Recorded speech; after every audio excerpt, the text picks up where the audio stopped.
C'est une journée relativement surchargée pour Hassan Midal.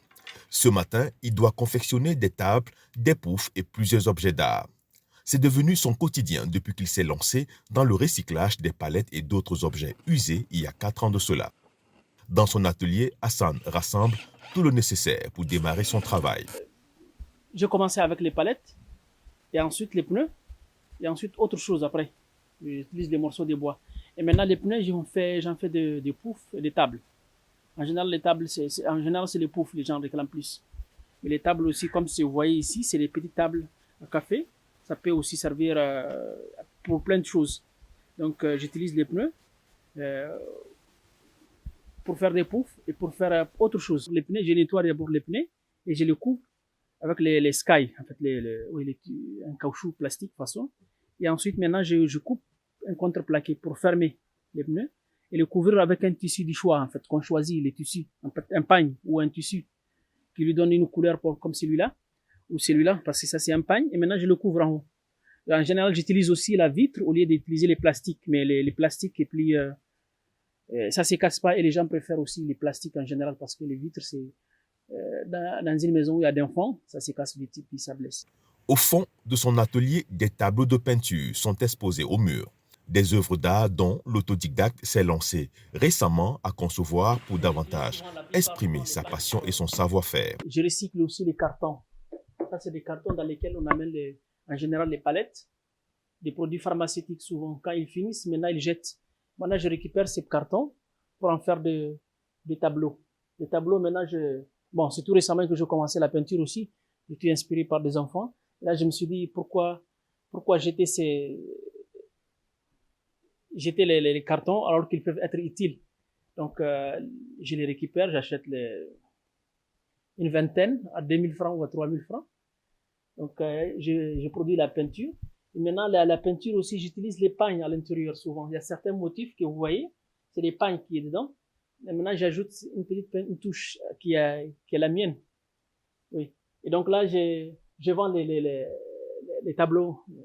Oui, à comparer à ceux que je les ai achetés, c'est très cher. Je vends les tableaux. Les tableaux, souvent, ça n'a pas de prix fixe. C'est des choses qui se négocient. Je peux les vendre à 100 000 ou 200 000 ou 300 ou 150 ou 70, ça dépend. Mais on va jamais te reconnaître avec quelque chose qui t'appartient pas. Parce qu'on le reconnaît toujours à la personne à qui l'a produit. Mais si on produit quelque chose qui nous appartient, mais même en Chine va acheter. C'est la Chine qui envoie tout, non? Même en Chine, les gens vont acheter. Les gens n'ont pas besoin de canapés, mais ils ont besoin de la touche nigérienne qu'il faut. Et c'est ça qu'il faut exporter. La touche nigérienne, elle n'est pas en France, elle n'est pas aux États-Unis. Et si tu l'amènes aux États-Unis, les gens vont acheter. Parce que c'est pour cela qu'il faut mettre de la culture dans sa culture, il faut la mettre partout. Il faut l'insérer partout dans ce que tu peux faire.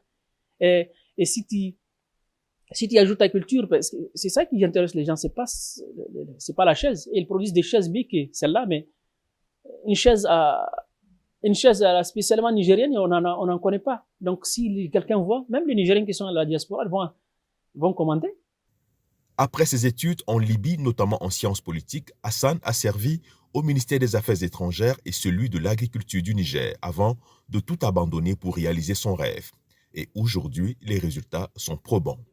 J'ai une maîtrise en sciences politiques et puis je travaille aux affaires étrangères des années et au ministère de l'Agriculture aussi. Et j'ai abandonné tout parce que je me suis dit que quand on trouve ce qu'on aime, on rentre dedans et on regarde pas en arrière. Bon, je regarde par derrière parce que c'est juste pour bien marcher devant. Donc c'est une passion et puis c'est devenu aussi une activité. J'ai mélangé les deux. Passion plus activité commerciale, c'est devenu autre chose. L'histoire, c'est juste parce que j'étais parti chercher au marché une table et là, j'ai rencontré une mauvaise table en fait. J'ai acheté une mauvaise table et c'est cassé avant même de mettre dans le taxi pour amener. Et là, j'ai dit, il me faut une table. Donc, j'ai décidé de me créer une table, de me confectionner une table avec les palettes. Et là, quand les gens viennent voir, ils apprécient. Et c'est de là où ça a commencé. Les gens en veulent. Donc, je dis, pourquoi pas commencer à faire et vendre aux gens. parallèlement avec mes activités. Donc, je commençais à produire. Et là, je me suis confectionné un salon, un canapé, voilà, un bureau, ainsi de suite. Et ça a commencé de là. Et là, j'ai ajouté le pneu. Donc, je me suis dit que il faut chercher quelque chose que je peux pas acheter et qui peut revendre, que je peux revendre. Et qui lui donnait une autre vie. Et les pneus, c'est partout. C'est partout. Donc, j'ai commencé à utiliser les pneus et les palettes. Et c'est devenu une activité principale maintenant. Et presque la moitié des maisons des expats à Niamey, c'est mes produits qu'ils utilisent parce que c'est facile, et en même temps c'est moins cher et puis c'est durable. Et il y a l'aspect écologique aussi. Donc, et en plus, il y a l'aspect culturel parce que j'ajoute une touche culturelle nigérienne. Hassan Midal ambitionne étendre son activité au Niger en formant des jeunes dans l'optique de lutter contre le chômage.